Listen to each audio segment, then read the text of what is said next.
जागर जनस्थान मीडिया, उत्तर महाराष्ट्रातील एक अग्रगण्य वृत्तवाहिनी, वृत्तपत्र आपल्या सेवेत। सांस्कृतिक, शैक्षणिक, सहकार, कृषी, कला, क्रीडा सर्वच क्षेत्रातील घटकांचा न्याय हक्कासाठी, जनजागृतीसाठी आम्ही घेऊन येत आहोत जागर जनस्थान ही आपल्या हक्काची वृत्तवाहिनी, वृत्तपत्र। Social media, print media, electronic media अशा सर्व माध्यमातून पोहोचवणार सर्वसामान्यांचा आवाज। उत्तर महाराष्ट्रातील जनतेच्या हक्काची एकमेव वृत्तवाहिनी जागर जनस्थान। जागर जनतेचा, जनतेसाठी सर्वसामान्यांच्या हक्काचा आवाज, जागर जनस्थान।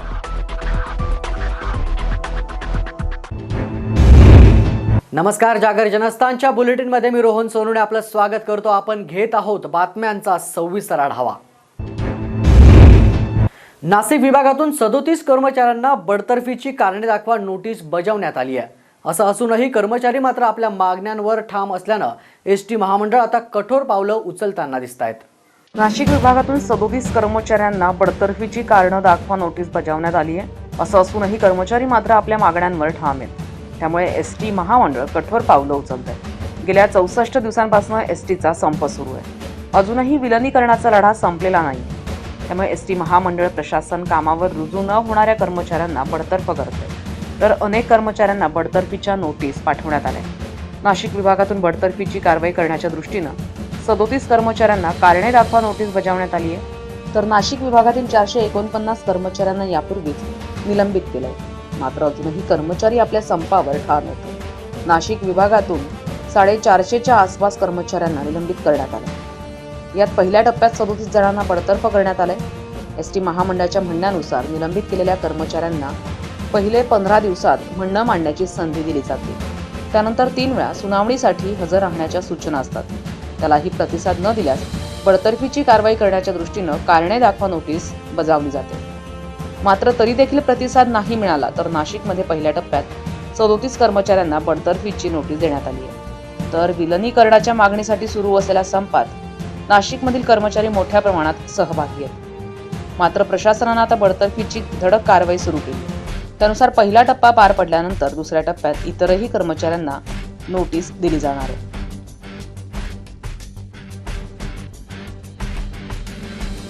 जागर जनस्थानसाठी शुभम बोडके, नाशिक। मुक्ताईनगर मतदारसंघात गेल्या काही दिवसांपासून शिवसेना राष्ट्रवादी पदाधिकाऱ्यांमध्ये चांगलाच संघर्ष चालू आहे।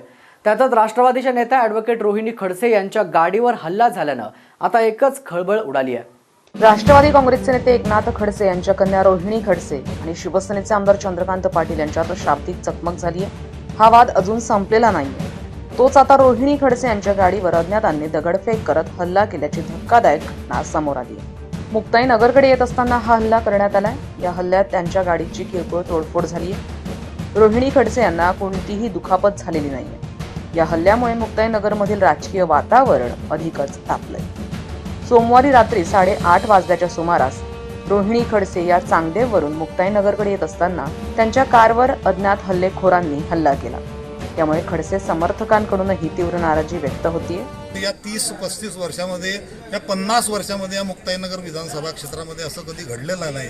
माननीय प्रतिभाताई पाटील ताई साहेब असतील, प्रल्हादराव पाटील साहेब असतील, हरिभाऊ जवरे साहेब असतील, मधुकरराव चौधरी असतील, नाथाभाऊ असतील, या लोकांनी, या एवढ्या मोठ्या लोकांनी या मतदारसंघाचं प्रतिनिधित्व केलं। पण आजपर्यंत असा प्रकार कधी आजपर्यंत घडलेला नव्हता। एखाद्या महिलेवर, एकट्या महिलेवर, सुनसान रस्त्याने प्रवास करणाऱ्या महिलेवर भ्याड हल्ला केला। त्या प्रवृत्तीचा आमच्या मुक्ताईनगर मतदारसंघातल्या नागरिकांच्या वतीनं आम्ही निषेध व्यक्त करतो। या हल्ल्याप्रकरणी पोलिसांकडून अधिक तपास सुरू आहे। याबाबत जळगावचे पोलीस अधीक्षक डॉक्टर प्रवीण मुंडे यांनी अधिक माहिती दिली आहे। सुमारे 9:15च्या सुमारास चांगदेव ते मुक्ताईनगर या रस्त्यावर ॲडव्होकेट रोहिणी खडसे मॅडम व त्यांच्यासह त्यांचे PA आणि ड्रायव्हर हे त्यांच्या फॉर्च्युनर गाडीमधून मुक्ताईनगरकडे येत असताना काही अज्ञात इसमांनी रॉडच्या सहाय्याने त्यांच्या गाडीवर हल्ला केल्याची, त्या रॉडने त्यांचं जो विंडशील्ड आहे, जे पुढचा ग्लास आहे गाडीचा, त्याच्यावर ठोकर देऊन एक प्रकारे हल्ला केल्याची घटना घडल्याची प्राथमिक माहिती पोलिसांना मिळालेली आहे. आमच्या अधिकाऱ्यांनी त्यांना तसेच इतरांना अधिक विचारपूस केलेली आहे व या घटनेचा जी चौकशी आहे ती चालू करण्यात आलेली आहे. पोलिसांतर्फे या घटनेतील जे कोणी इन्व्हॉल्ड आहेत या संदर्भाने अधिक तपास चालू करण्यात आलेला आहे.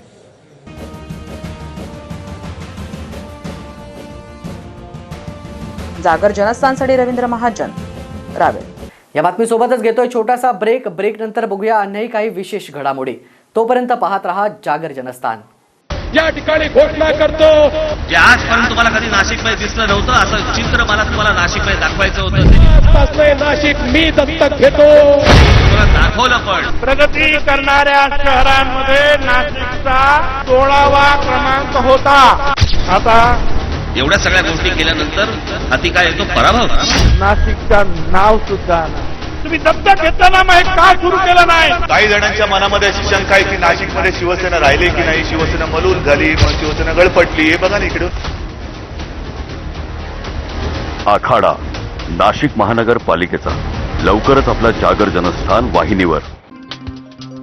गोखले एज्युकेशन सोसायटी, आळेत Sapat college of engineering management studies and research, principal TA Kulkarni Vidyanagar, college road Nashik. Central location in Nashik. Pin code 422005. Approved by AICT, New Delhi and DT, Mumbai. NAC rating B++, 2019-2024. Affiliated to SPPU. College code 5181. UG course offered: Electrical Engineering, Mechanical Engineering, ENTC Engineering, Computer Engineering, Civil Engineering. PG course offered: ME EE, Power Electronics and Drives, ME Mechanical Design, ME Electronics Digital System, MCA Engineering, Computer Engineering. 200 plus placements like Mahindra, TCS, Wipro, CEAT, ABB, Bosch, Armstrong, Infosys, Ashoka, Capgemini, Rishabh Instrument, Epic Research, Amazon, DHL, Sri Siemens, Siemens India. Placement records 2019-20, 365. 2020-21, 288. Contact www.ges-coengg.org. Landline 0253 2570 106, 88300 45447, 9970 875572.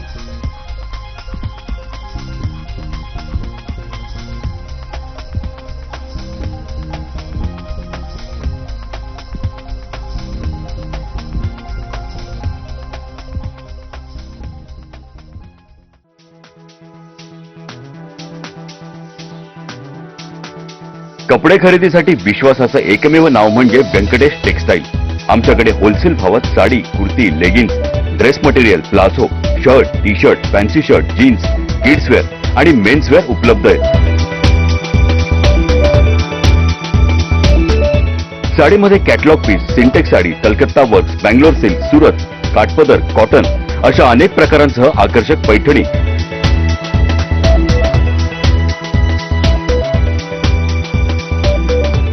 नवरीसाठी special शालू योग्य भावात उपलब्ध आहे. लग्नाच्या बस्त्यासाठी खास सोय आणि 10 ते 15% सवलत व्यंकटेश टेक्सटाईलचे संचालक दीक्षांत काबरा यांनी उपलब्ध करून दिली आहे.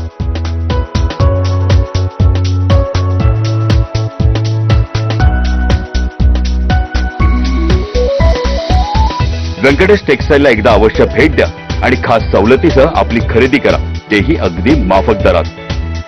आमचा पत्ता: व्यंकटेश टेक्सटाईल, मंडलिक माळासमोर, पाटाच्या शेजारी, Makhmalabad road, RTO link road, Panchavati, Nashik. Prana, the Healing Tree, an exclusive center for children with special needs and patients with post-COVID complications, as well as those suffering from stress, anxiety, depression, and panic attacks. Service available: Ayurveda treatment, homeopathy treatment, audiology and speech therapy, animal assistant therapy, physiotherapy, yoga sessions, occupational therapy, aromatherapy. Address: first floor, अनंत कुंजी apartment opposite Shankaracharya न्यास near old Gangapur नाका, Gangapur road, Nashik 422003. Contact 8010179220.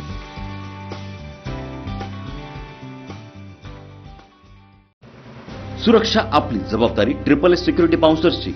आम्ही पुरवतो corporate सेवा, औद्योगिक सेवा, वित्तीय संस्था, सुरक्षेसह अंगरक्षक, सशस्त्र रक्षक पुरवणारी विश्वासार्ह संस्था, back team support, well disciplinary uniform staff, train वायझरी युनिट. मुख्य कार्यालय 4 अंबिका अपार्टमेंट, साधू वासवानी मार्ग, होलाराम कॉलनी, नाशिक 422-002. दूरध्वनी 0253 231 5052. गणेश 7218 65600.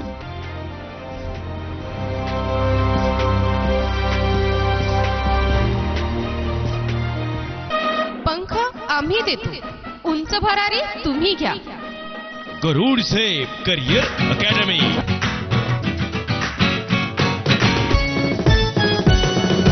गरुड झेप करियर अकॅडमी, वैशिष्ट्य आमचे हो खास.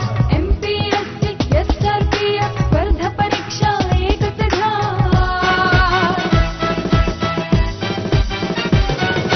सरळ सेवा भरती प्रक्रियेत नोकरीची संधी मिळेल. विविध खाते, विविध पदांचे मार्गदर्शन इथे रेल्वे मिळेल. भरती, पोलीस भरती, सिलेक्शन तिथे होती.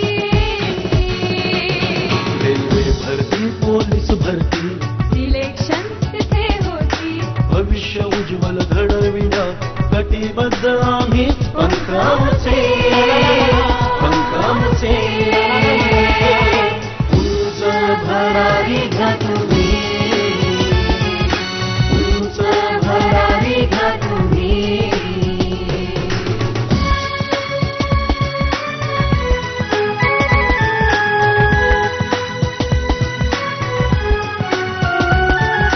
दारूबंदी, जेल, पोलीस अन आर्मीचे प्रशिक्षण. शूरवीर जवान घडते करण्याचे वाणी रक्षण.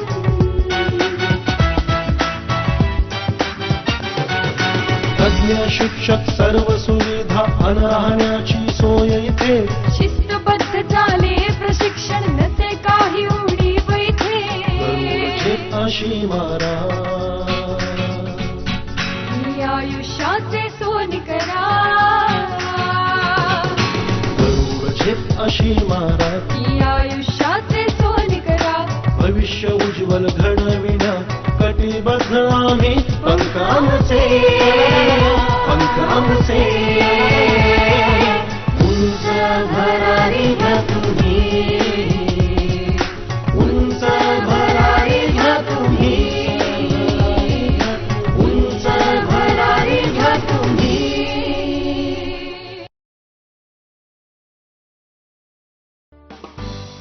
प्राणा द हिलिंग ट्री. विशेष गरजा असलेल्या मुलांसाठी आणि कोविड नंतरचा त्रास असलेल्या रुग्णांसाठी, तसंच ताणतणाव, चिंता, नैराश्य, भीती वाटणे या समस्यांनी ग्रस्त असलेल्यांसाठी एक विशेष केंद्र. इथल्या सुविधा आयुर्वेदिक तपासणी व उपचार, होमिओपॅथी तपासणी व उपचार, श्रवण व वाचा उपचार, अॅनिमल असिस्टंट तपासणी, फिजिओथेरपी, योगा प्रशिक्षण वर्ग, ॲक्युपेन्शनल तपासणी व उपचार, अरोमा थेरपी. पत्ता 1 मजला, अनंत कुंजी अपार्टमेंट, शंकराचार्य न्यास समोर, गंगापूर नाकाजवळ, गंगापूर रोड, नाशिक 422003. संपर्क 8010179220.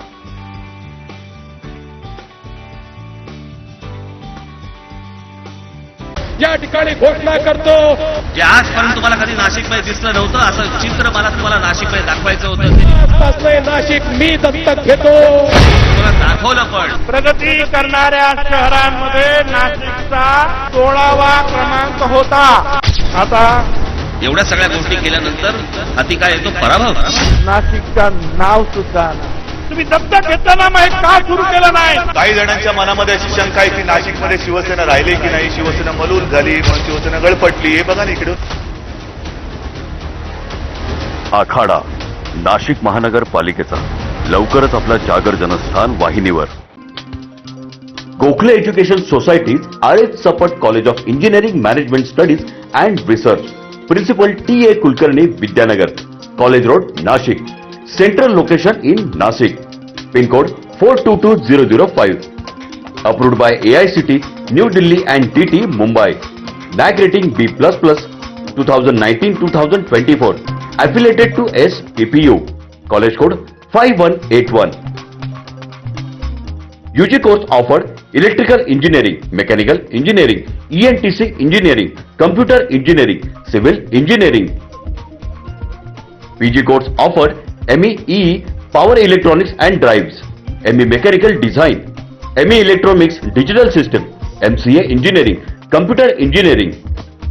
200 plus placements like Mahindra, TCS, Wipro, CEAT, ABB, Bosch, Armstrong, Infosys, Ashoka, Capgemini, Rishabh Instrument, Epic Research, Amazon, DHL, Sri Siemens, Siemens India. Placement records 2019-20, 365, 2020-21, 288. Contact www.ges-coenggg.org. Landline 0253 2570 106, 8830 45447, 9970 875572.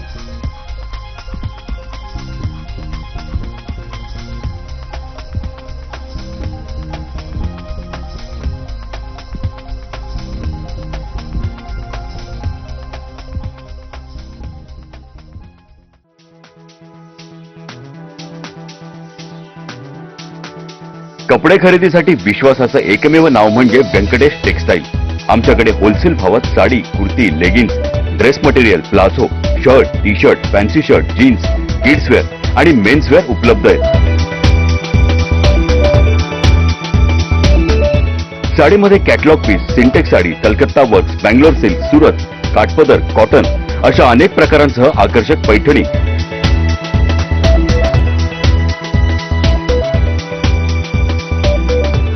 नवरीसाठी special शालू योग्य भावात उपलब्ध आहे. लग्नाच्या बस्त्यासाठी खास सोय आणि 10 ते 15% सवलत व्यंकटेश टेक्सटाईलचे संचालक दीक्षांत काबरा यांनी उपलब्ध करून दिली आहे.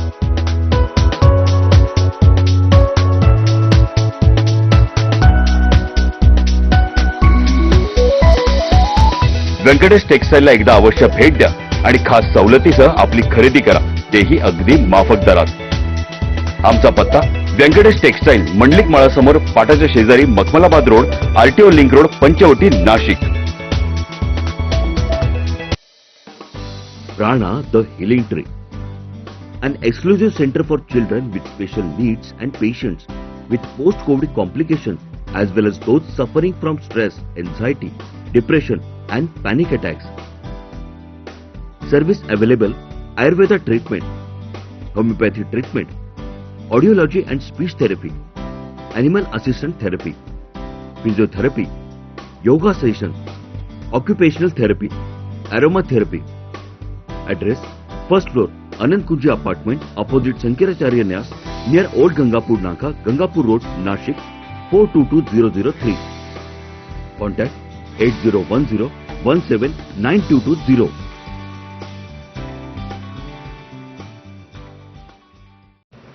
सुरक्षा आपली जबाबदारी. SSS security बाउन्सर्सची.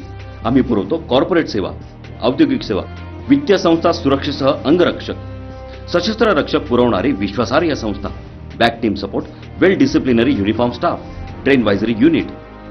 मुख्य कार्यालय 4 अंबिका अपार्टमेंट, साधू वासवानी मार्ग, होलाराम कॉलनी, नाशिक. 422-002. दूरध्वनी 0253 231 5052. गणेश 7218 65600.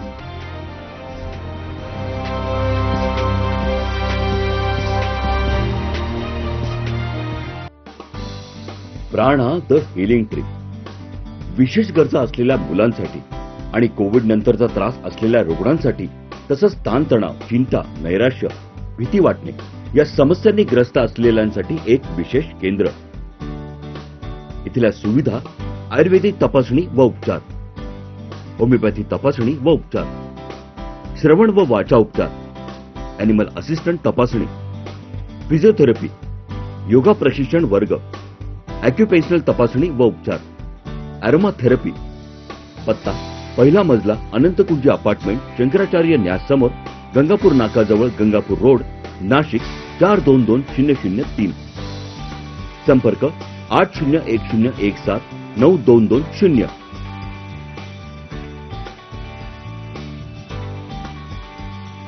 ब्रेक नंतर आपलं स्वागत.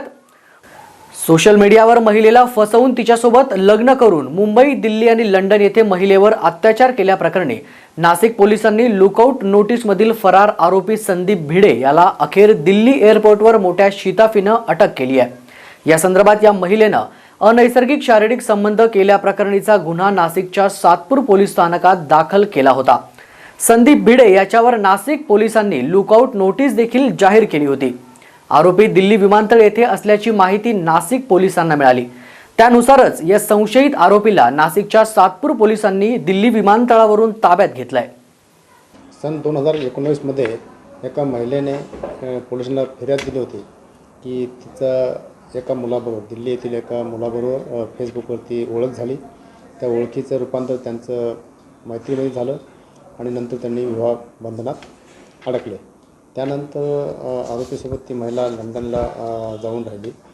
तिथंही तिच्यावरती अत्याचार करण्यात आला. बिफोर दॅट लग्नाच्या अगोदरही आदल्या रात्री तिच्यासोबत अनैसर्गिक संभोग, जबरदस्ती संभोग असे प्रकार 2-3 वेळेस घडले होते. परंतु नंतर आपसात कौटुंबिक विषय असल्याने तो बाहेर न करता त्यांनी आपसात तो विषय थोडासा हे केला होता. परंतु ह्या अशी प्रवृत्ती, मनोविकृती अशी वाढत जाऊन दिवसेंदिवस त्या मुलीवरती खूप असा अत्याचार झाला. म्हणून तिने पोलिसांना दिलेल्या तक्रारीवरून सातपूर पोलिसांना 2019 गुन्हा दाखल करण्यात आला होता. त्याच्यामध्ये नैसर्गिक अनैसर्गिक संभोग, इतर छळ, अत्याचार आणि हुंड्यासंबंधीचे ते सेक्शन लावण्यात आले होते. गुन्हा दाखल झाल्यापासून आरोपी हा फॉरेनला असल्यामुळे त्याला अटक करण्यात आली नव्हती. वारंवार त्याबद्दल तपासही करण्यात आला होता, परंतु आरोपी काही मिळून नव्हता. दरम्यानच्या काळात आम्ही लुकआउट नोटीस पाठवून ज्यावेळेस आरोपी भारतात येईल किंवा असं कुठं त्याचं फॉरेन कंट्रीमध्ये जाणे येणे असेल तर तो आम्हाला मिळावा यासाठी आम्ही लुकआउट नोटीस पाठवली होती. त्यानंतर आम्हाला अशी इन्फॉर्मेशन मिळाली की आरोपी हा फॉरेनवरून दिल्ली एअरपोर्टवरती आलेला आहे. तर आम्ही लगेच आमचे एक PSI राठोड आणि टीमला दिल्ली येथे विमानतळावरती पाठवून ताब्यात घेतलेला आहे. आरोपीला अटक करण्यात आलेली आहे. दिनांक 28पर्यंत त्याची पोलीस कस्टडी रिमांड आहे आणि तपास चालू आहे.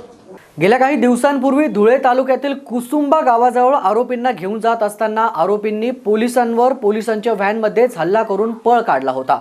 या घटनेत नांदेड येथील पोलीस गंभीर जखमी देखील झाले होते. त्यानंतर आरोपी लामकामी परिसरात फिरत असल्याची माहिती लामकामी गावातील काही नागरिकांनी सोनगीर पोलिसांना दिली.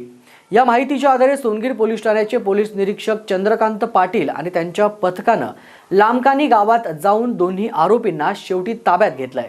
17 तारखेला संध्याकाळी 8:30च्या सुमारास कुसुंबा गावच्या हद्दीमध्ये धुळे सुरत हायवेवर नांदेड पोलिसांची एक पार्टी त्यांच्या रॉबरीतल्या आरोपींना सुरतवरून नांदेडला घेऊन जात असताना ह्या आरोपींनी त्या पोलीस पार्टीवर हल्ला केला होता. त्याच्यामध्ये एक अधिकारी आणि 2 पोलीस जखमी झाले होते आणि त्याचा फायदा घेऊन हे आरोपी त्या दिवशी पळून गेले होते. त्या दिवशी आपण धुळे तालुका पोलीस स्टेशनला गुन्हा दाखल केलेला होता. त्या गुन्ह्याचा तपासात धुळे तालुका पोलीस स्टेशन आणि आजूबाजूचे पोलीस स्टेशन, स्थानिक गुन्हे अन्वेषण शाखा, इथले अधिकारी कर्मचारी यांनी त्या भागात रात्री DYSP साखरी या सगळ्यांनी त्या भागात रात्री कोम्बिंग केलं होतं, पण आरोपी आपल्याला मिळून आल्यानंतर त्यानंतर 1-2 दिवसांनी आरोपी हे निमडाळे शिवारात दिसल्याचं आपल्याला समजलं होतं.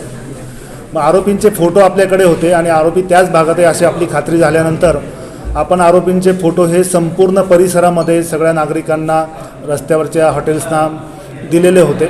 त्यामुळे आरोपींचं वर्णन सगळ्यांकडे होतं.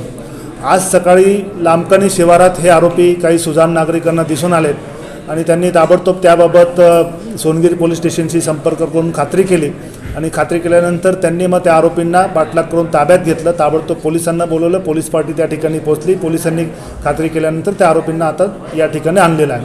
आता हे आरोपी आपण धुळे तालुका पोलीस स्टेशनच्या गुन्ह्यामध्ये अटक करून घेणार आहोत आणि त्यानंतर वेगवेगळ्या गुन्ह्यांमध्ये आरोपी ट्रान्सफर होतील। या आरोपींच्यावर आतापर्यंत 7 गुन्हे रॉबरी डेकॉयटीसारखे गंभीर गुन्हे दाखल असल्याची माहिती आपल्यासमोर आहे। त्याच्यात त्यांच्यावर गुजरात, पंजाब आणि महाराष्ट्रात वेगवेगळ्या पोलीस स्टेशनला गुन्हे दाखल आहेत।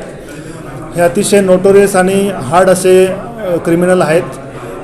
त्यांची गुन्हेगारी पार्श्वभूमी बघता आणि बाकी सगळं त्यांचा आता एकंदर रेकॉर्ड बघता त्यांच्यावर आणखी अधिक कठोर स्वरूपाची कारवाई गरज पडली तर महाराष्ट्र संघटित गुन्हेगारी नियंत्रण कायदा मोकासालीसुद्धा कारवाई करण्याची आम्ही तजवीज ठेवलेली आहे।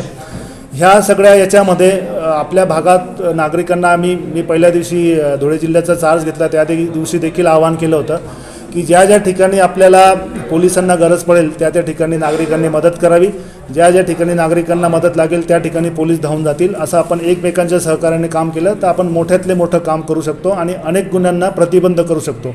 मनमाडजवळ किसन एक्सप्रेसचा एक डब्बा रुळावरून घसरलाय। पुणे येथून दानापूरला जात असताना हा अपघात घडलाय। या अपघातामुळे पुण्याकडे जाणारी रेल्वे वाहतूक मात्र विस्कळीत झाली आहे। माल वाहतूक करणाऱ्या किसान एक्सप्रेसचे 2 डबे रुळावरून घसरल्याची घटना मनमाडपासून 2 किलोमीटर अंतरावर घडली आहे। गाडी पुणे इथून दानापूरकडे जात असताना अपघात झालाय। गाडी नगर चौकिया गेटवरून पुढे जात असताना इथले कर्मचारी सतीश गांगुर्डे यांना हा प्रकार लक्षात आल्यानंतर त्यांनी तत्काळ इंजिन ड्रायव्हरला लाल झेंडा दाखवत गाडी थांबवली आहे। गाडीचा वेग कमी होता, त्यामुळे सुदैवानं मोठी दुर्घटना टळली आहे। याची माहिती मिळताच रेल्वेचे अधिकारी आणि तांत्रिक विभागाचे कर्मचारी घटनास्थळी दाखल झाले। त्यांनी घसरलेले डबे बाजूला करण्याचं काम सुरू केलंय। अपघातामुळे पुण्याकडे जाणारी रेल्वे वाहतूक मात्र विस्कळीत झाली आहे। मनमाड भागामध्ये 15 दिवसात रुळावरून डबे घसरण्याची ही दुसरी घटना आहे। 2 महिन्यात या भागात 4 अपघात झाले।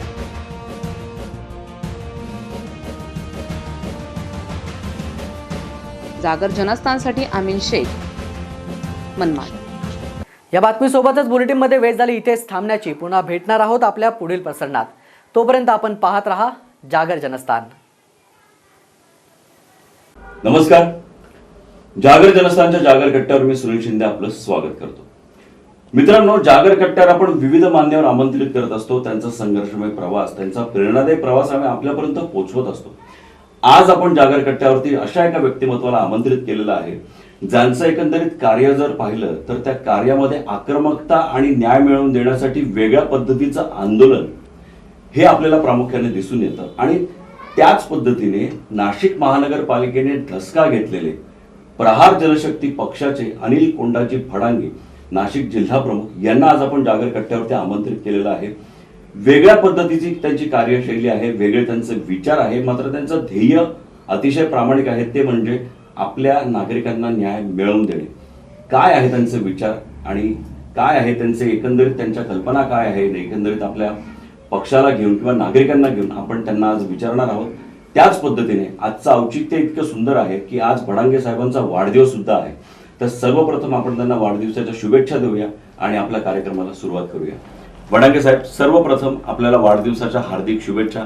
जागर जनस्थान या परिवाराकडून आपल्याला उदंड आयुष्य लाभो, आपलं उत्तम आरोग्य आपल्याला लाभो, याच आज आमच्याकडून आपल्यासाठी सदिच्छा। आपलं जागर कट्ट्यावरती हार्दिक स्वागत। धन्यवाद, खूप खूप आभारी। फडांगे साहेब, ज्या पद्धतीने आज आपण आपलं कार्य चालू आहे, प्रहार जनशक्ती पक्षाचं कार्य चालू आहे, त्या पद्धतीने एकंदरीत पाहिलं तर बदल निर्माण करण्यासाठी आपला पक्ष खूप वेगळ्या पद्धतीचा मार्ग अवलंबतो। मात्र एकंदरीत आपली वैयक्तिक सुरुवात समाजकारणाची नेमकी कशी होती? खरं तर मी ग्रामीण भागातला मुलगा आहे। माझे आईवडील शेतकरी तर आहेच, पण भाजीपाला विकायचे आणि मी पण कुठेतरी असताना लहान असताना भाजीपाला विकला आहे। कॉलेजला असताना मी रिक्षा चालवली आहे। पण हे सगळं करत असताना गरिबीची जाण, आईवडील शेतकरी हे माहीत असल्यामुळे कुठेतरी आपल्याला करून दाखवायचं, काहीतरी आपल्या आईवडिलांचं नाव कुठेतरी मोठं करायचं, हा दृष्टिकोन समोर होता।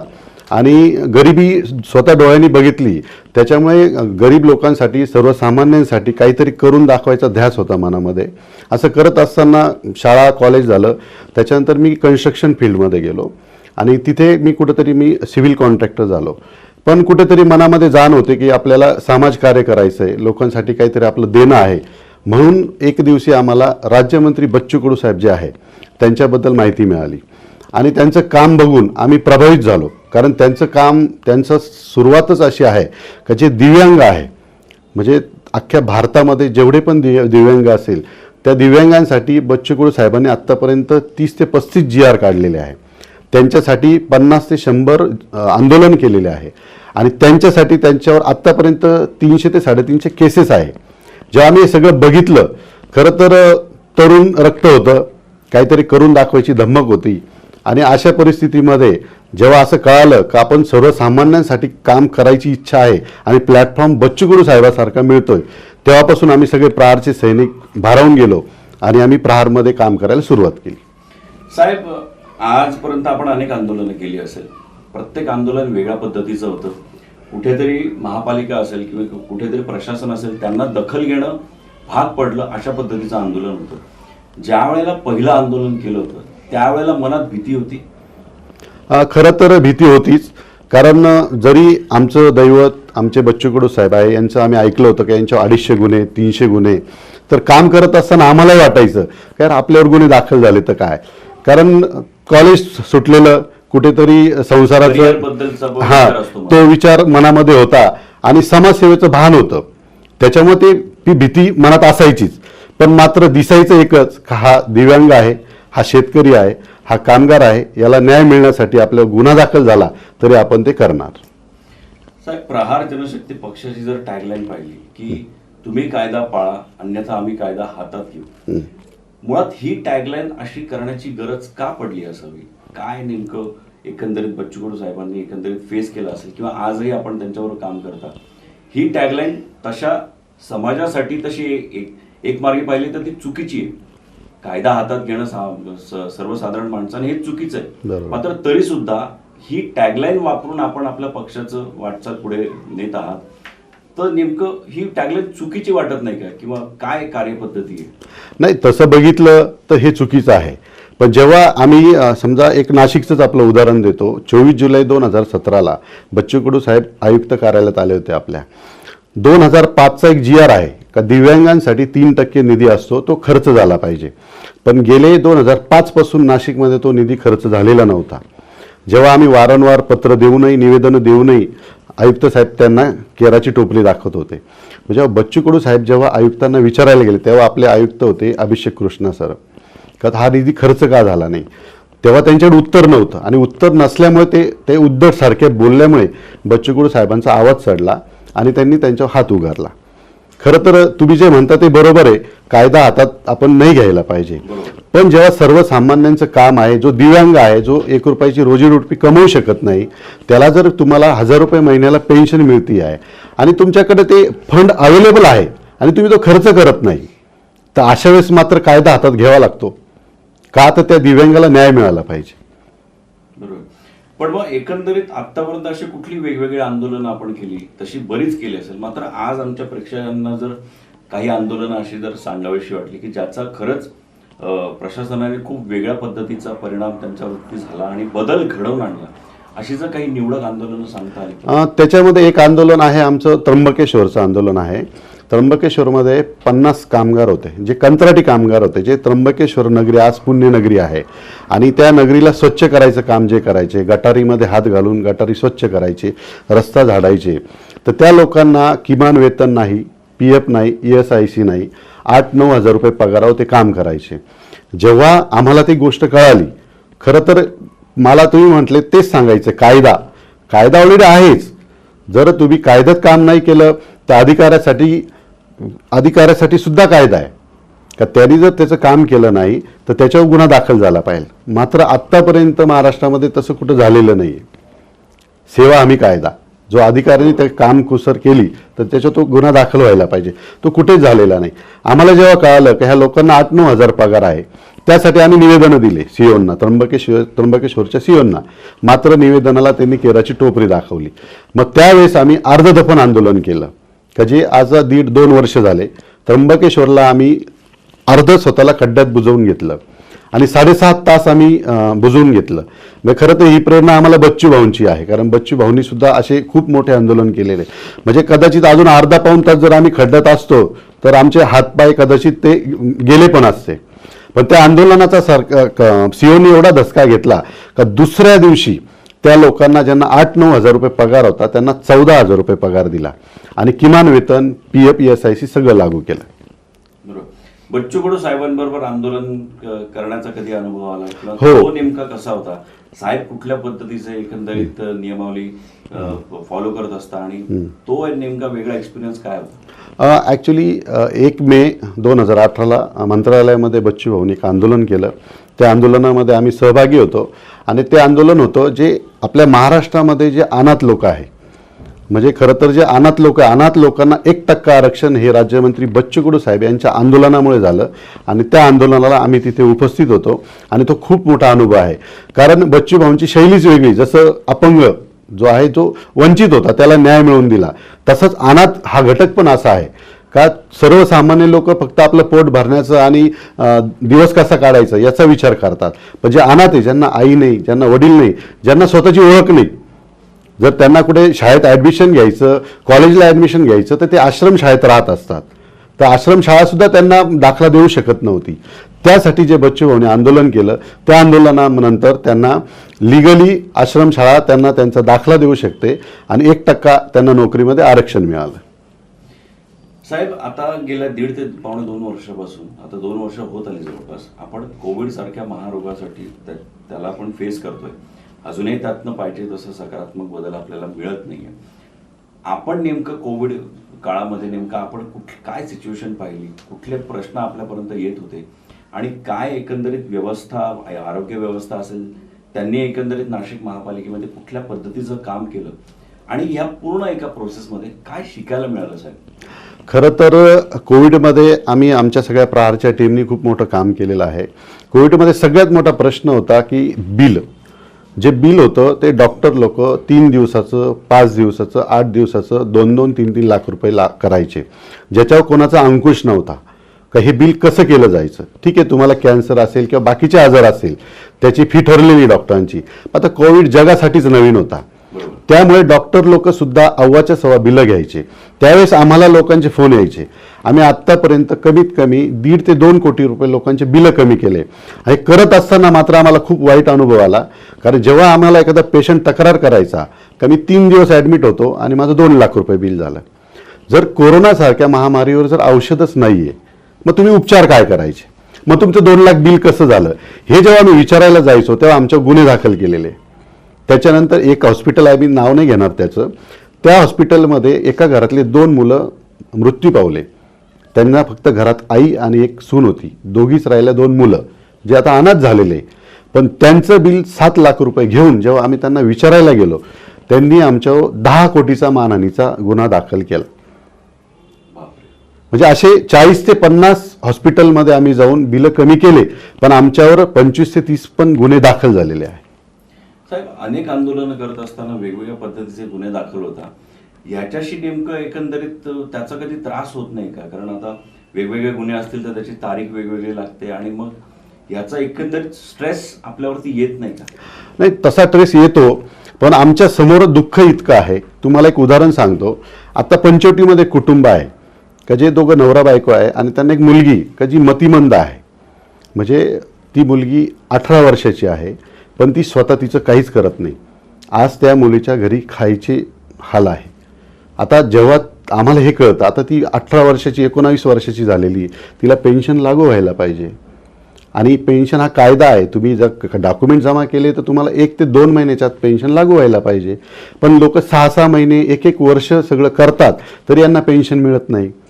मग जेव्हा आमच्या बाकीचे गुन्हे असतात आणि आम्हाला ट्रेस यायला पाहिजे किंवा येत असेल तेव्हा असे प्रश्न समोर असल्यामुळे आम्हाला त्याचा ट्रेस येत नाही. उलट त्यासाठी आम्ही एकदम जोमाने कामाला लागतो आणि अजून एक गुन्हा झाला तरी चालेल पण त्या व्यक्तीला न्याय मिळवून देतो आम्ही. साहेब, आज नाशिक महानगरपालिकेचं जर एकंदरीत काम पाहिलं तर भारतीय जनता पक्षाचं वर्चस्व आहे. त्या पद्धतीने ते स्मार्ट सिटी अंतर्गत अनेक विविध कामं करतात. या कामांना विरोधी पक्षाचाही विरोध आहे. वेगळ्या पद्धतीचा त्यांचा भ्रष्टाचाराचा आरोप होतोय. खऱ्या अर्थाने नाशिकमध्ये स्मार्ट सिटीच्या अंतर्गत जी कामं होत आहेत ती योग्य पद्धतीने होत आहे किंवा स्मार्ट सिटी या प्रोजेक्टकडे प्रहार जनशक्ती पक्ष कुठल्या पद्धतीने पाहतोय? खरं तर आपण पहिले विरोधी पक्ष आणि सत्तेतला BJP याच्याबद्दल बोलू. खरं तर हे दाखवायला विरोधी पक्ष आहे. हे असं आहे का तू मारल्यासारखं कर, मी रडल्यासारखं करतो. राहिला विषय स्मार्ट सिटीचा, तर खरं तर ही नाशिक सिटी स्मार्ट करत नाही आहे. तर हे आपले स्वतःचे घरं भरून, आपले घरं, आपली फॅमिली किंवा आपल्या पुढच्या 10 पिढ्या स्मार्ट करताय. कारण आपण बघू शकतो आता CBSला जे काम चालू आहे, पहिले काम झालं ते तोडून परत नवीन केलेलं आहे. मग याच्यात स्मार्ट काय? म्हणजे हा स्मार्ट सिटी करणं म्हणजे हा सरळ सरळ व्हाईट कॉलर धंदा आहे. 200-500 कोटीचे टेंडर काढायचे आणि त्याच्यामध्ये पार्टनर व्हायचं आणि शहराचा विकास न करता शहराला भकास करण्यासाठी स्मार्ट सिटी आहे. पण एकंदरीत स्मार्ट सिटी जर आपण विषय बाजूला ठेवला तर ते जर सोडलं तर आज नाशिकमध्ये कुठल्या प्रामुख्याने मोठ्या अशा समस्या आहेत ज्याच्याकडे नाशिक महानगरपालिकेने प्रामुख्याने लक्ष दिलं पाहिजे असं आपल्याला वाटतं? खरं तर सर्वात महत्त्वाची समस्या आहे बेरोजगारी. जे नाशिकमध्ये तरुणांची संख्या खूप मोठी आहे.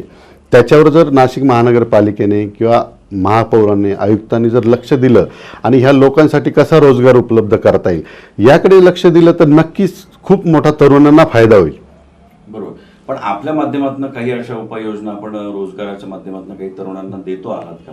किंवा तरुण आपल्याकडे ज्यावेळेस रोजगाराच्या संदर्भात काही प्रश्न घेऊन येतात त्यावेळेस त्यांना कुठल्या वेगळ्या प्रकारचा दिलासा आपण देतो का? आम्ही दिलासा तर देतोच. पण आता आपल्या नाशिकमध्ये MIDC भरपूर आहे. पण MIDC मधलं चित्र असं आहे की तिथे 50% पेक्षा जास्त हा बाहेरचा वर्ग आहे. स्थानिक वर्ग खूप कमी आहे. मग त्या ठिकाणी आम्ही आमच्या प्रहारच्या माध्यमातून, आमची कामगार संघटना पण आहे, त्याच्या माध्यमातून लढा लढून आम्ही जे आपले स्थानिक तरुण आहेत त्यांना नक्कीच नोकरी मिळवून द्यायचा प्रयत्न करतो. साहेब, नाशिक महानगरपालिकेवर ज्यावेळेस वेगवेगळ्या संस्था असतील जे आपले प्रश्न घेऊन जातात त्यावेळेस त्यांना अगदी सरळ मार्गाने आतमध्ये घेतलं जातं, त्यांचे प्रश्न ऐकले जातात. मात्र ज्यावेळेस आपण आपलं नाव सांगता, आपण आपल्या पक्षाचं ज्यावेळेस नाव सांगता गेटवरती, त्यावेळेला आपल्याला अनेक तास बाहेर अडकवलं जातं, अनेक तास बाहेर बसवलं जातं. हा वेगळ्या पद्धतीचा जो एक धसका नाशिक महानगरपालिकेने आपल्याला घेतलाय, हा का घेतला असावा? नेमकं काय आपण गेल्यानंतर काय त्यांना त्या गोष्टीचं असं वाटतं की अरे हे आल्यानंतर काहीतरी वातावरण वेगळं करून टाकता? काय नेमकं त्यावर आपलं म्हणणं? खरं तर नाशिक जिल्ह्यामध्ये प्रहार म्हटलं का आंदोलन करते, हा एक टॅगलाईन झालेली आहे की हे प्रहारवाले आंदोलन करतात. आणि त्याचाच खरा धसका महानगरपालिकेने घेतला आहे. जेव्हा कोविड काळामध्ये जेव्हा PPE किट असायचं, जे PPE किट मार्केटमध्ये 200-300 रुपयाला मिळायचं, ते 2000 ते 2500ला हॉस्पिटलमध्ये विकलं जायचं. आणि त्यासाठी जेव्हा आम्ही आंदोलन करायचं ठरवलं तर आम्ही स्वतः PPE किट विकत घेऊन आणि PPE किट घालून आम्ही निवेदन द्यायला जेव्हा गेलो तर आम्हाला 2 तास त्यांनी बाहेर उन्हात बसून ठेवलं. मात्र आयुक्तांना त्याची काहीच तमा वाटली नाही. त्यानंतर मात्र आम्ही डिसिजन घेतला, 2 बांबू 7 कामट्या आणल्या, एक आमच्याच कार्यकर्त्याला बॉडी बनवलं आणि जेव्हा आम्ही तिरडी उचलली तेव्हा मात्र नक्कीच 5 मिनिटातच आयुक्त साहेबांचा फोन आला आणि त्यांनी आमचे निवेदन स्वीकारलं. ही करायची वेळ येते म्हणून महानगरपालिका प्रहारला घाबरते कदाचित. त्याच्यामुळे आम्ही आज जरी गेलो तर आम्हाला अर्धा तास बाहेर वेटिंग करावं लागते. आणि आयुक्त साहेब सांगता पहिले तुम्ही अपॉइंटमेंट घ्या आणि मग या. मला एक सांगा, हे आयुक्त साहेब हे नागरिकांसाठी आहे की ठेकेदारांसाठी आहे? कोणते आयुक्त साहेब असे आहे का जे नागरिकांसाठी 2 तासाचं टायमिंग देता? मग तुम्ही बाकी 8 तासातले 2 तास जर तुम्ही नागरिकांना देतात, मग 6 तासात तुम्ही काय काम करता किंवा कोणासाठी काय काम करता? हा पण मोठा प्रश्न आहे ना. कारण तुम्ही आयुक्त म्हणजे कितीतरी आयुक्त असले तर तुम्ही आमच्या नागरिकांचे नोकर आहात. नागरिकांना 24 घंटे नाशिक महानगरपालिकेचं गेट उघडं पाहिजे, आयुक्त साहेबांची कॅबिन ही उघडी पाहिजे. मात्र आपल्या नाशिक महानगरपालिकेमधल्या आयुक्तांनी बोर्ड लावलेला आहे की भेटणाऱ्यांनी 4 नंतर भेटावं. पण एकंदरीत आता आपण बाहेरनं ज्यावेळेस नाशिक महानगरपालिकेकडे बघतो किंवा एकंदरीत नाशिकच्या व्यवस्थेकडे पाहतो तर ही व्यवस्था बदलावी म्हणून असं वाटत नाही का? कुठल्या मार्गाने नेमकी ही व्यवस्था बदलली गेली पाहिजे? नाशिक महानगरपालिकेमध्ये अनेक नगरसेवक आपण नागरिकांनी निवडून दिलेले आहे. प्रत्येक नगरसेवकाकडे आपल्या आपल्या नगराची जबाबदारी दिलेली आहे. मात्र तरी सुद्धा अनेक नागरिकांचे प्रश्न हे अनुत्तरित राहत आहेत. मग या व्यवस्थेमध्ये वेगळ्या पद्धतीचा बदल व्हावा आणि तो कसा असावा असं आपल्याला वाटतं? मला असं वाटतं नगरसेवकांचा एक फंडा फिक्स झालेला आहे. जो कोणी नगरसेवक होणार आणि विकास म्हणजे काय तर आपल्या वार्डातले रस्ते झाले पाहिजे, आपल्या वार्डात गार्डन झालं पाहिजे, आपल्या वार्डामध्ये एखादं उद्यान झालं पाहिजे किंवा एखादा व्यायामशाळा झाली पाहिजे, पण त्या वार्डामध्ये किती बेरोजगार आहे, किती कामगार आहे, किती विधवा महिला आहे, किती लोक शेती करतात, यांच्या प्रश्नावर मात्र कोणीच लक्ष दिलेलं नाही आहे. तर आमचं असं म्हणणं आहे की विकास तर हा होणारच आहे. नगरसेवक जर निवडून नाही आला म्हणजे रस्ता होणार नाही असं नाही आहे. नगरसेवक कोणताही झाला तर तो रस्ता होणारच आहे. पण जर त्याच्या वार्डामध्ये जर 1000 बेरोजगार असतील तर त्या नगरसेवकांनी त्याची ताकद वापरून जर एखादा रोजगार उपलब्ध करून दिला त्या नागरिकांसाठी तर नक्कीच त्यांच्या भविष्यात त्या मुलांना फायदा होणार आहे. साहेब, आत्ता आपण मागच्या काही मला वाटतं मागच्या महिन्यामध्येच शेतकरी कायद्याचे जे काही नियम मोदी साहेबांना बदलावे लागले, याच्यासाठी सुद्धा प्रहार जनशक्ती पक्ष ची वारी दिल्लीपर्यंत गेली होती. काय नेमका तो प्रवास होता आणि तिथे गेल्यानंतर तिथल्या शेतकऱ्यांच्या समस्या, त्यांच्याबरोबर आपण गेली 15 दिवस आपण तिथे राहिला होता, काय अनुभव होता तो? खरं तर तो खूप मोठा अनुभव होता. आयुष्यातला सगळ्यात मोठा अनुभव आहे आमचा तो, की आम्ही 15 दिवस राज्यमंत्री बच्चू कडू साहेबांबरोबर आम्ही स्वतः होतो. आणि सगळ्यात मोठाचं बच्चू भाऊंबद्दल सांगायचं ठरलं तर बोले तैसा चाले त्याची वंदावी पावले. बच्चू कडू साहेबांनी एक वक्तव्य केलं होतं की जर मोदी साहेबांनी हे कायदे रद्द केले नाही तर मी अमरावती ते दिल्ली 2 व्हीलरवर येईल. आणि जेव्हा खरंच हे आमचं आंदोलन करायचं ठरलं तर आमच्याबरोबर कमीत कमी 200 ते 300 4 व्हीलर होत्या आणि एवढा कमीत कमी 1500 ते 2000 किलोमीटरचा प्रवास होता. मात्र बच्चू कडू साहेबांनी तो 2 व्हीलरवर पार केला. आणि ते 15 दिवस आमच्यासाठी म्हणजे अविस्मरणीय आहे. कारण आम्ही त्याच्यामध्ये 3 राज्य बदलले होते. प्रत्येक बॉर्डरवर आम्हाला अडवलं गेलं. म्हणजे एका UPच्या बॉर्डरवर तर आम्हाला अक्षरशः आम्ही जो मंगल कार्यालय बुक केलं होतं तिथल्या MLAंनी, तिथल्या पोलीस प्रशासनाने त्या व्यक्तीला सांगून ते कॅन्सल केलं. आम्हाला रात्री आम्ही 9-9:30ला पोहोचलो. जेवणाची व्यवस्था नाही, 200 किलोमीटरचा प्रवास करून आलेलो, 2 व्हीलरवर सगळे आलेले. अशा परिस्थितीमध्ये राहायची व्यवस्था नाही, जेवणाची व्यवस्था नाही, ते पण दुसऱ्या राज्यामध्ये का जिथे कोणी आपल्या ओळखीचे नाही. अशा परिस्थितीमध्ये एका रस्त्याच्या कडेला एक इंडस्ट्री होती, तिथल्या एका मालकाने का ज्याला शेतकऱ्याची जाण होती आणि हे बच्चू कडू साहेब शेतकऱ्यांसाठी चालले म्हणून त्याच्या कंपनीच्या बाजूला जो रस्ता होता त्या रस्त्यामध्ये त्यांनी 24 आवरला मंडप टाकून आम्हाला तिथे झोपायची आणि जेवणाची व्यवस्था केली. का जे म्हणजे शेतकऱ्यांसाठी बच्चू कडू साहेब काय आहे त्याचे जिवंत उदाहरण आहे. का जिथे ओळख नाही, पाळख नाही, त्या माणसाने आमच्या कमीत कमी 500 ते 1000 ते 1500 लोकांची जेवणाची आणि राहण्याची व्यवस्था केली. पण ज्यावेळेस इतका खडतर प्रवास करून आपण दिल्लीपर्यंत गेला आणि दिल्लीमध्ये तिथल्या शेतकऱ्यांशी आपण ज्यावेळेस एकंदरीत आपली बातचीत झाली होती त्यावेळेस तो नेमका काय अनुभव होता, काय त्यांच्या तिथल्या त्या ग्राउंड लेवलच्या समस्या होत्या आणि तिथलं पोलीस प्रशासन असेल ते नेमकं त्यांना कुठल्या पद्धतीने ट्रीट करत होतं, तो काय अनुभव होता? खरं तर आम्हाला शेवटचा टप्पा आमचा हरियाणा बॉर्डर होती आणि हरियाणा बॉर्डरवर कमीत कमी 1000 पोलीस होते का ज्यांनी आम्हाला तिथे अडवून ठेवलं होतं. मात्र अशा परिस्थितीत बच्चू कडू साहेबांचं एक वैशिष्ट्य आहे, त्यांच्या आंदोलनामध्ये ते गनिमी कावा करत असतात आणि गनिमी कावा करून आम्ही जे 1000 लोक होते त्यातले 200 लोक आम्ही शेतकऱ्यांपर्यंत पोहोचलो. जेव्हा त्या शेतकऱ्यांची परिस्थिती बघितली तर आम्हाला खरं पाहिलं तर दुःख होत होतं, पण आनंद ह्या गोष्टीचा होता का तिथे एवढी कडाक्याची थंडी, अशा परिस्थितीमध्ये शेतकरी ते उघड्यावर रस्त्याच्या कडेला जिथे जागा भेटेल अशा ठिकाणी तंबू मारून बसलेले होते. पण त्यांची इच्छा अशी होती का जे मोदींनी 3 कायदे आणले होते, खरं तर ते म्हणजे जुलमी कायदे होते का ज्याच्याने शेतकरी संपणार होता. अशा परिस्थितीमध्ये शेतकऱ्यांशी जेव्हा चर्चा केली, बच्चू कडू साहेबांनी स्वतः चर्चा केली, तेव्हा असं लक्षात आलं का हा कायदा किती डेंजर आहे आणि याच्याने शेतकरी खरंच रस्त्यावर येणार होता. ही जी आम्ही चर्चा ऐकली त्यातून आम्हाला कळालं का तिथला शेतकरी किती खंबीर आणि किती लढाऊ वृत्तीचा आहे, त्याचा आम्हाला तिथे अनुभव आला. एकंदरीत एकजूट नक्कीच नक्कीच नक्कीच. आज नाशिक जिल्ह्यातले जे विविध शेतकरी तेही आपल्यापर्यंत हो. वेगवेगळे शेतकऱ्यांच्या समस्या सोडवण्यामध्ये सरकार तेवढं समर्थ ठरलेलं आहे का? आज नाशिक महापालिका असेल किंवा नाशिक जिल्हा असेल तर त्यांना योग्य पद्धतीने त्यांचं नियोजन होतंय का किंवा योग्य पद्धतीने त्यांना न्याय मिळतोय का? काय वाटतं आपल्याला? तसं बघितलं तर न्याय नाही मिळत आहे. कारण आपण जर नाशिकचा विचार केला तर नाशिकमध्ये कांदा हे उत्पन्न जास्त आहे आणि मेन जेव्हा शेतकरी काय करतो, कांदा जेव्हा पिकवतो जेव्हा त्याचा कांदा विकायला येतो त्याच वेळेस मार्केटमध्ये भाव कमी होऊन जातात आणि मग चॅनलवर दाखवलं जातं की कांद्याने रडवलं. जेव्हा कांदा रस्त्यावर फेकला जातो तेव्हा मात्र त्याची कोणीच दखल घेत नाही. पण जेव्हा कांदा 100 रुपये किलो होतो तेव्हा मात्र सगळे मीडियावाले असेल सगळे लोक डोळे आ करून म्हणतात की कांद्याने रडवलं.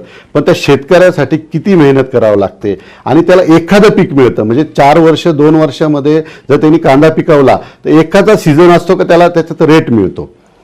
सरकारचं इथे पण बच्चू कडू साहेबांचं पण हेच धोरण आहे का तुम्ही कांद्याला भाव देण्यापेक्षा धोरण असं करा.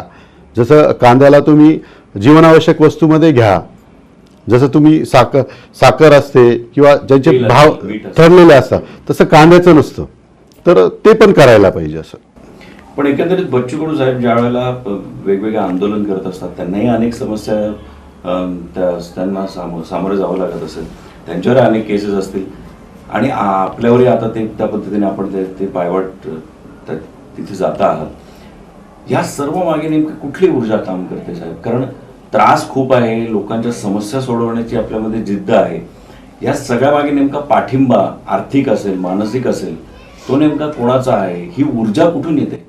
खरं तर ही पॉझिटिव्ह ऊर्जा आहे आणि कोणतंही काम करताना जसं आपण बाकीचे पक्ष पण बघितले, ह्या पक्षांचा अजेंडाच वेगळा आहे. त्यांना सत्ता हवी आहे आणि सत्तेच्या पाठीमागे ते धावत आहे. मात्र राज्यमंत्री बच्चू कडू साहेब हे सत्तेसाठी आपापलेले नाही आहे. यांचा दृष्टिकोन हाच आहे, अनाथ असेल, अपंग असेल, कामगार असेल, शेतकरी असेल, शेतकऱ्यांसाठी कित्येक आंदोलनं त्यांनी केलेली आहे. तर ही सगळी जी म्हणजे देशामध्ये चाललं आहे, आपल्या महाराष्ट्रामध्ये जे चाललं आहे का जो वंचित घटक आहे ज्याला कुठेतरी लोटलं जात आहे, म्हणजे जो श्रीमंत आहे तो श्रीमंत होतोय, जो गरीब आहे तो गरीबच होतोय. मग त्या गरीबाकडे कोण बघणार? तर हे मात्र हे काम बच्चू कडू साहेब करताय आणि ती कदाचित ती ऊर्जा पण आम्हाला बोटं करते का आम्हाला असं वाटतंय का आमच्या नाशिक जिल्ह्यामधला आमच्या नाशिक शहरामधला जो वंचित घटक आहे, जो गरीब घटक आहे त्याच्या मागे आम्ही खंबीरपणे उभे राहिले पाहिजे आणि त्याची जी तळमळ आम्हाला दिसते त्यातून आम्हाला ऊर्जा मिळते आणि आम्ही हे काम करतो. साहेब आज नाशिकचा विचार केला तर वंचितचं प्रमाण जास्त आहे, गरजू असतील किंवा आर्थिकदृष्ट्या मागासलेला वर्ग हा खूप मोठा आहे आणि अशाच लोकांच्या विविध समस्या सोडवून आपल्या मागे एक वेगळा मोठा जनसमुदाय आपण तयार केलेला आहे, तो तयार झालाय. अशा वेळेस एक व्यक्तिमत्व आणि त्या व्यक्तिमत्वाच्या मागे मोठा जनसमुदाय हे जे समीकरण आहे हे समीकरण कुठल्याही पक्षाला अपेक्षित असतं. अशा वेळेस अशा सिच्युएशनला विविध पक्षांनी आपल्याकडे मागणी सुद्धा टाकली असेल, वेगवेगळ्या पक्षांची प्रलोभनं आपल्यापर्यंत पोहोचली असतील, त्यावेळेला नेमकी आपली तटस्थ भूमिका काय असते? त्यांना नेमकं आपण कुठल्या पद्धतीला सामोरं जातो? खरं तर आम्हाला तशी मागणी पण आली, आम्हाला तसं बाकीच्या पक्षांमध्ये बोलवलं पण गेलं. पण खरं तर आमचा अनुभव असा आहे की जर आम्ही प्रहार सोडून जर दुसऱ्या पक्षात गेलो तर कदाचित जे आम्हाला स्वातंत्र्य आहे ते तिथे आम्हाला मिळणार नाही. आणि प्रहारमध्ये बच्चू कडू साहेबांचं एकच म्हणणं आहे की जिथे अन्याय तिथे प्रहार आणि आम्हाला ते काम करण्यात आनंद आहे. आम्हाला दुसऱ्या पक्षांमध्ये जाऊन नेत्यांची हजाजी करण्यात इंटरेस्ट नाही आहे. आम्हाला जनतेचं काम करायचं आहे आणि त्याचं आम्हाला इथे पूर्णपणे स्वातंत्र्य आहे की जे बच्चू कडू साहेब आम्हाला देतात आणि आम्ही त्या पद्धतीने काम करतो. त्याच्यामुळे आम्ही दुसऱ्या पक्षांकडे जायचा कधी विचार केलेला नाही आणि करणार पण नाही. पण ज्यावेळेला इतर पक्षांचं प्रलोभन नाकारले जातात आणि आपण कुठलाही एखादा प्रश्न घेऊन ज्यावेळेस प्रशासनापर्यंत पोहोचता त्यावेळेला इतर पक्षांकडून आपले आंदोलन थांबवण्याचा किंवा आपल्याला अडवण्याचा प्रयत्न केला जातो? 100% केला जातो. म्हणजे उदाहरणार्थ आम्ही त्र्यंबकेश्वरला कामगारांसाठीच आंदोलन केलं होतं. तर ते आंदोलन करताना सीओनी थोडं आमच्याशी दुसऱ्या भाषेत बोलणं केलं, तर आम्ही पण त्यावेळेस प्रहार केला आणि त्यावेळेस आमच्यावर गुन्हा दाखल करण्यासाठी मात्र जे बाकीचे जे पक्ष होते त्यांनी खूप प्रेशर आणलं आणि आमच्यावर 353 गुन्हा दाखल झाला आणि आम्ही प्रहारचे जे सैनिक आहोत आम्ही जवळजवळ 19 दिवस सेंट्रल जेलला होतो. तर नक्कीच आमच्या आंदोलनं दडपण्याचा प्रयत्न केला जातो. आज नाशिकमध्ये महिला सक्षमीकरणाचा मुद्दा हा खूप महत्त्वाचा समोर येतो. महिलांसाठी प्रहार जनशक्ती पक्षाने नेमक्या कुठल्या भूमिका घेतल्या आहे आणि त्यातनं नेमकं त्यांना कुठल्या पद्धतीचा दिलासा मिळाला आहे आणि एकंदरीत न्यायालयीन व्यवस्था असेल किंवा कायद्याची व्यवस्था असेल कुठल्या गोष्टी नेमक्या बदलल्या गेल्या पाहिजे असं आपल्याला वाटतं? खरं तर महिलांचा विषय घेतला तर आम्ही नाशिक जिल्ह्यामध्ये प्रहार जनशक्ती पक्षाच्या वतीने महिलांसाठी मोठ्या प्रमाणात रोजगार मेळावे आम्ही आयोजित करतो. कारण महिला जर सक्षम झाली तर तिचं कुटुंब सक्षम होतं आणि जर महिलाच सक्षम नसेल तर आज जर महिलांसाठी काय करायचं, तर सर्वात मोठा प्रश्न आहे का जर महिलांना आपण रोजगार उपलब्ध करून दिला तर त्यांचे सगळे प्रश्न कमी होतात. त्या दृष्टीने आम्ही महिन्यातून 15 दिवसातून 2 महिन्यातून महिलांचे मेळावे घेतो आणि तिथे ज्या काही कंपन्या असतील किंवा काही जे संस्था चालक असतील किंवा संस्थेचे जे लोक असतात त्यांना बोलून आम्ही नवीन नवीन योजना त्यांना सांगत असतो आणि त्या माध्यमातून त्यांना आम्ही रोजगार उपलब्ध करून देत असतो. ज्या वेळेला आपल्याला आपल्या समस्या व्यवस्थेपर्यंत पोहोचवायच्या असतात त्यावेळेला आपण एक वेगळ्या आंदोलनाचा मार्ग अवलंबतो. एक असं वेगळं आंदोलन की ज्याकडे पटकन सरकारचं लक्ष जातं, इतर नागरिकांचंही लक्ष जातं. तर ह्या आंदोलनाच्या नेमके ज्या काही कॉन्सेप्ट असतात त्या नेमकं आधी आपले जे काही सहकारी असतात त्यामध्ये कोणी सुचवतं किंवा आपण सुचवता, नेमकं ते आंदोलनाचं ते जे आयडियाज असतात त्या आयडियाज कुठून येतात? खरं तर ती आयडियाज कुठून येतं म्हणण्यापेक्षा ती परिस्थिती अशी असते का आपण समोरच्याकडे न्याय मागतोय आणि समोरचा आपल्याला हकलतोय. त्यावेळेस खरं जे डोक्यामध्ये म्हणजे केमिकल लोचा होतो त्यातून ह्या आयडिया सगळ्या निर्माण होतात आणि आम्ही आंदोलन करतो. पण असं एखादं आंदोलन जे आपल्याला वाटतं की अरे त्या आंदोलनात अडचणी वाढल्या किंवा ते एखादं आंदोलन फसल्या गेलं, असा कधी अनुभव आला? हो आला. म्हणजे एक अनुभव असा आला की जेव्हा आपले आयुक्त तुकाराम मुंडे होते आणि जेव्हा त्यांची बदली झाली होती त्यावेळेस सर्व पक्षीय सर्व संघटनांनी मिळून आम्ही आंदोलन केलं होतं आणि त्या आंदोलनामध्ये आम्हाला त्रास झाला, आमच्यावर गुन्हे दाखल झाले आणि त्यावेळेस भरपूर त्रास झाला आम्हाला. तर नाशिकमध्ये आज गुन्हेगारी पाहिली तर ती आता गेल्या काही महिन्यांमध्ये खूप वाढताना दिसते. सर्रास मर्डर्स होत आहे किंवा आता आजही आम्ही आज बातमी दिली सोनचाकरी चोरांचा सुसाट वावर झालेला आहे. एकंदरीत नाशिकमधली जी काही गुन्हेगारीची जी काही आता एकंदरीत पातळी आहे ती वाढताना दिसते. मग अशा वेळेस प्रहार जनशक्ती पक्ष या सर्वांकडे कसा पाहतोय? आमचं असं म्हणणं आहे की आपल्या कमिशनर साहेबांनी एक नियम आणला की जर तुम्हाला पेट्रोल टाकायचं असेल तर हेल्मेट सक्तीचं आहे आणि त्या प्रत्येक पेट्रोल पंपावर 2 हवालदार उभे केले आहे. खरं तर साखळी चोरीचं प्रमाण वाढलं आहे पण त्या चोरीमध्ये हेल्मेटचा जास्त प्रमाणात वापर केला जातो कारण तिथे चेहरा दिसत नाही. म्हणजे डबल भूमिका आहे. खरं तर मागच्या महिन्यामध्ये एका महिन्यामध्ये ते 20 दिवसामध्ये 4 ते 5 मर्डर झाले आहे. म्हणजे नाशिक कुठेतरी गुन्हेगारी क्षेत्राकडे वळतं आहे. त्याच्याकडे खरं पोलीस प्रशासनाने बघितलं पाहिजे, ते पण डोळ्यात तेल घालून बघितलं पाहिजे. पण कुठेतरी तिकडे दुर्लक्ष करून कुठेतरी सर्वसामान्य नागरिकांना आता तर काय नवीनच चालू केलं म्हणे की हेल्मेट नसेल तर 2 तासाची परीक्षा घ्यायची. अहो जर एखादा कामगार असेल जो सकाळी 8 वाजता ड्युटीवर चालला आहे, बायचान्स मी याचं समर्थन करत नाही, त्याने हेल्मेट वापरलंच पाहिजे, ते सक्तीचंच आहे आणि ते गरजेचंच आहे. पण बायचान्स त्याच्याकडे नसेल तर यांनी 2 तासात परीक्षा घेतली तर त्या बिचाराचा ऑलरेडी 300 रुपये रोज. 300 रुपयामध्ये काय होतं? कामगाराला 300-400 रुपये रोज आहे, त्याच्यात तुम्ही त्याला 500 रुपये दंड लावतात आणि 2 तासाची परीक्षा घेतात. म्हणजे त्याचं काम पण बुडालं, खिशातले पैसे गेले आणि वरतून घरी जाऊन तो बायकोच्या शिवाय वेगळ्याच.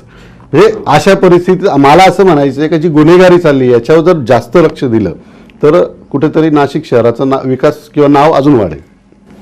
साहेब आता तुम्ही बायकोचा विषय काढलाय, तो एक प्रश्न मला खरंच प्रामुख्याने विचारावासा वाटतो की एकंदरीत इतकी आंदोलनं, इतके सगळ्या केसेस, एवढ्या सगळ्या नागरिकांच्या समस्या, ह्या सर्व गोष्टीचा जर विचार केला तर कुठे परिवाराकडे दुर्लक्ष होतं आणि परिवाराची नेमकी मग आपल्याकडे काय भूमिका असते पाहण्याची की त्यांच्याही अनेक समस्या आहे, परिवाराच्या ज्या काही समस्या, आम्हाला वेळ मिळत नाही किंवा आम्हाला वेळ देत नाही किंवा तुम्ही आमच्यासाठी अवेलेबल नसता, ते नेमकी तारेवरची कसरत, ती जी तफावत आहे ती नेमकी कशी आपण साकारता? म्हणजे आता तुम्ही फॅमिलीचाच विषय काढला तर मी थोडं सांगतो. जसं तुम्ही मगाशी बोलले तुम्ही आंदोलन करतात, तुमच्यावर गुन्हे दाखल होतात, तर तुम्हाला ट्रेस येत नाही का? खरं तर तेव्हा आम्हाला ट्रेस येत नाही, पण जेव्हा घरी जायचं असतं, आम्ही जेव्हा सकाळी 9 वाजता निघतो रात्री 11, 12, 10ला घरी जातो तेव्हा आम्हाला खूप ट्रेस असतो कारण आम्हाला घरी उत्तर द्यायचं असतं. पण खरंच हे सगळं करत असताना कुटुंबाचे हाल होतात, कुटुंबाकडे दुर्लक्ष होतं. पण यामध्ये मात्र आमचे सगळे कार्यकर्त्यांच्या मिसेस असतील, आई असतील, खरंच त्या आमच्या पाठीशी अशा उभ्या असतात, त्यांना त्रास होतो, ते त्रास सहन करून मात्र आम्हाला ते सांगत असतात का तुम्ही चांगलं काम करताय, तुम्ही करत राहा. आज प्रहार जनशक्ती पक्षाकडे जर पाहिलं तर ते एक वेगळी ओळख महाराष्ट्रामध्ये निर्माण होते. अशी ओळख निर्माण होत असताना आता जर राजकारणाचा विषय घेतला तर एकंदरीत आता प्रहार जनशक्ती पक्ष राजकारणाच्या दृष्टिकोनातून नेमकं कुठली पावलं उचलतंय, काय महाराष्ट्रात नेमकी त्यांची काय गणित आहे? कारण एकंदरीत आता जनतेला एक गोष्ट कळालेली आहे की आपले प्रश्न अगदी आक्रमक पद्धतीने असो किंवा कोणत्याही मार्गाने असो, आपले प्रश्न सरकारपर्यंत पोहोचवण्याचं काम प्रहार जनशक्ती पक्ष करत आहे. मग अशा वेळेस जर आपला पक्ष राजकारणात उतरला सक्रिय पद्धतीने आणि जर आपलाच माणूस जर आपला नगरपालिकेत असेल किंवा संसदमध्ये असेल किंवा विधान भवनात असेल तर तो मार्ग सुखकर होतो. मग अशा वेळेस प्रहार जनशक्ती पक्ष नेमकं कुठल्या उपाययोजना आता नाशिकमध्ये करते, काय नेमकी त्यांची आता पुढची स्ट्रॅटेजी? नक्कीच राज्यमंत्री बच्चू कडू साहेबांच्या मार्गदर्शनाखाली आम्ही येत्या 2022चे इलेक्शन मात्र लढवणार आहोत प्रहारच्या वतीने. याच्या मागचा एक अनुभव असा आहे की जेव्हा आम्ही काम करत असतो, सामाजिक काम करत असतो, जेव्हा आम्ही निवेदन देतो त्यासाठी आम्हाला आंदोलन करावं लागतात आणि आंदोलन करून केसेस अंगावर घ्यावा लागतात. मग तेच काम जर आमच्या प्रहारचाच जर एखादा प्रतिनिधी जर तिथे गेला तर साहजिक आहे काम सोयीस्कर होणार. आणि जर प्रहारचा नगरसेवकांना जर लोकांनी पसंती दिली तर आम्हाला काय काम करायचं माहिती, कारण समस्या काय आहे, नगरसेवक करतात काय, विकास म्हणजे रस्ते केले आणि गार्डन केले म्हणजे विकास नाही आहे. प्रत्येक घराघरातली समस्या काय, जसं आपलं मागाशी चर्चा झाली, बेरोजगारी वाढली, त्याच्यानंतर कामगारांची समस्या वाढल्या. कामगारांना या कोरोनामध्ये तर जवळजवळ 80% कामगार तर घरीच बसलेले. कंपनीने कुठे ना कुठे कोरोनाचं कारण करून कित्येक कामगार कमी केलेले. तर हे जे विद्यार्थ्यांचे प्रश्न आहे, विद्यार्थिनींचे प्रश्न आहे, महिलांचे प्रश्न आहे, याच्यावर जर लक्ष दिलं तर नक्कीच विकास होईल. त्याला खरं विकास म्हटला पाहिजे आणि आम्ही प्रहारच्या वतीने त्या विकासाकडे त्या दृष्टीने बघतोय. आम्ही साहेब 2 प्रश्न आहे आता की एकंदरीत नगरसेवक असो किंवा कुठलाही लोकप्रतिनिधी असो याचं क्वालिफिकेशन काय असावं आणि प्रहार जनशक्ती पक्ष ज्यावेळेस आता आपली निवड भूमिका घेणार आहे की नगरसेवक निवडण्याचं किंवा नगरसेवक पदासाठी आपण यांना जबाबदारी देऊया, निवडणुकीसाठी आपण यांना जबाबदारी देऊया, त्यावेळेला आपल्या वतीने त्यांचं क्वालिफिकेशन आपण काय पाहणार आहे?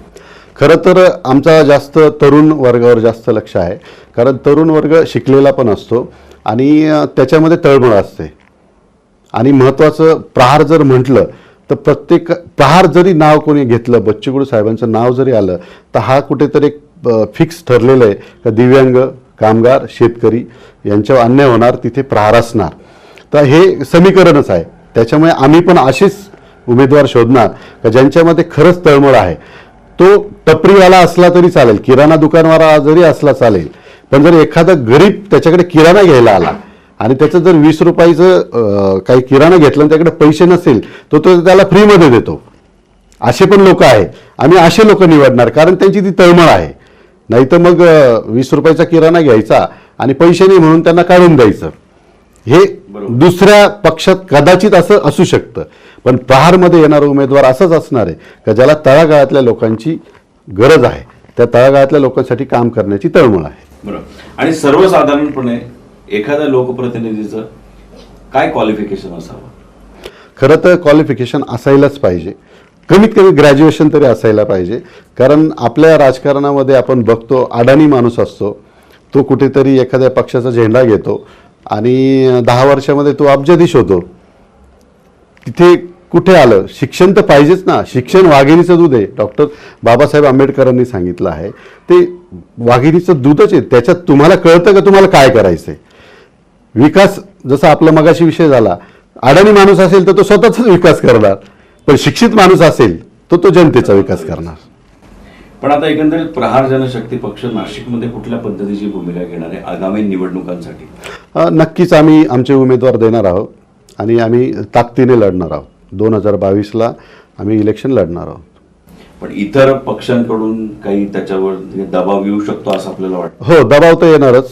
कारण किती म्हटलं तर आमचा पक्ष कुठेतरी डोकं वर काढतोय तर साहजिक आहे समोरच्यांना आवडणार नाहीच, तर तो दबाव असणारच आहे. पण त्या दबावाला आम्ही बळी पडणार नाही, आम्ही लढणारच. साहेब, समाजकारण करत असताना किंवा राजकारण करत असताना अनेक वेळा आपण भ्रष्टाचार या मुद्द्याकडे हा मुद्दा आपण खूप जवळून पाहिला असेल.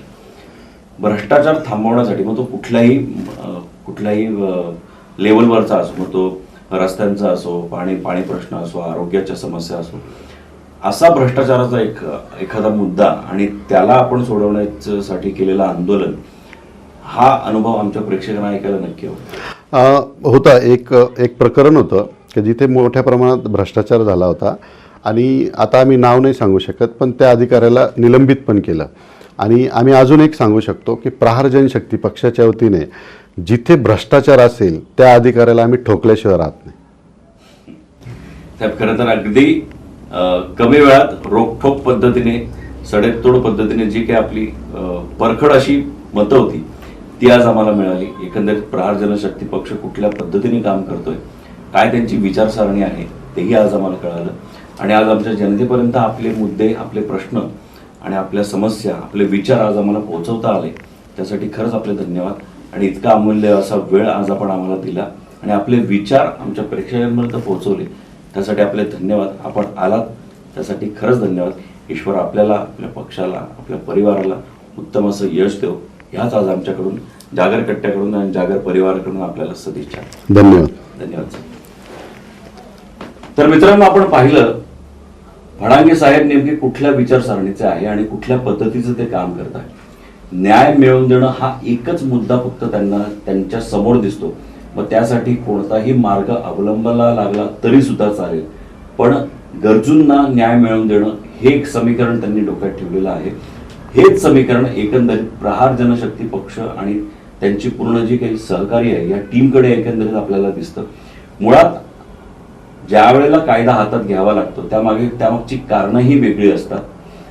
आता जर आपण स्वातंत्र्याच्या आधीचा जर आपण काळ पाहिला तर अशा काळामध्ये आपल्याला स्वातंत्र्य मिळवून देण्यासाठी अनेक आपल्या स्वातंत्र्य सैनिकांनी कायदा हातात घेतला होता. दुर्दैव एवढंच वाटतं की असाच कायदा आज आपल्याला स्वातंत्र्य मिळाल्यानंतरही हातात घ्यावा लागतो. विचार करण्यासाठी सारखी गोष्ट आहे. मात्र जनतेला न्याय मिळवून देणं हेच काम आज प्रहार जनशक्ती पक्ष करतोय. त्यांना त्या कामासाठी शुभेच्छा. मात्र एकच आमचं म्हणणं आहे की जेवढा शक्य तो कायदा हातात न घेता आपल्याला आपले प्रश्न सोडवता आले पाहिजे आणि यासाठी समोरच्यांची भूमिकाही तेवढी सकारात्मक पद्धतीने हवी. तर दोन्ही पद्धतीने जर म्हणणं ऐकून घेतलं तर तो प्रश्न लवकर मार्गी लागू शकतो असं आपल्याला वाटतं. असंच एकंदरीत आज आपल्याला आपल्या या इंटरव्ह्यू मधून आपल्याला म्हणावं लागेल की दोन्ही बाजूचं म्हणणं ऐकून घेणं गरजेचं आहे आणि तेच म्हणणं आज भडांगे साहेब आपल्या माध्यमातून, आपल्या वेगळ्या भूमिकेतनं लोकांसमोर मांडत आहे. असेच वेगवेगळे मान्यवर आम्ही जागर जनस्थानच्या जागर कट्ट्यावर आमंत्रित करत राहणार आहोत. आपण पाहत राहा जागर कट्टा. धन्यवाद.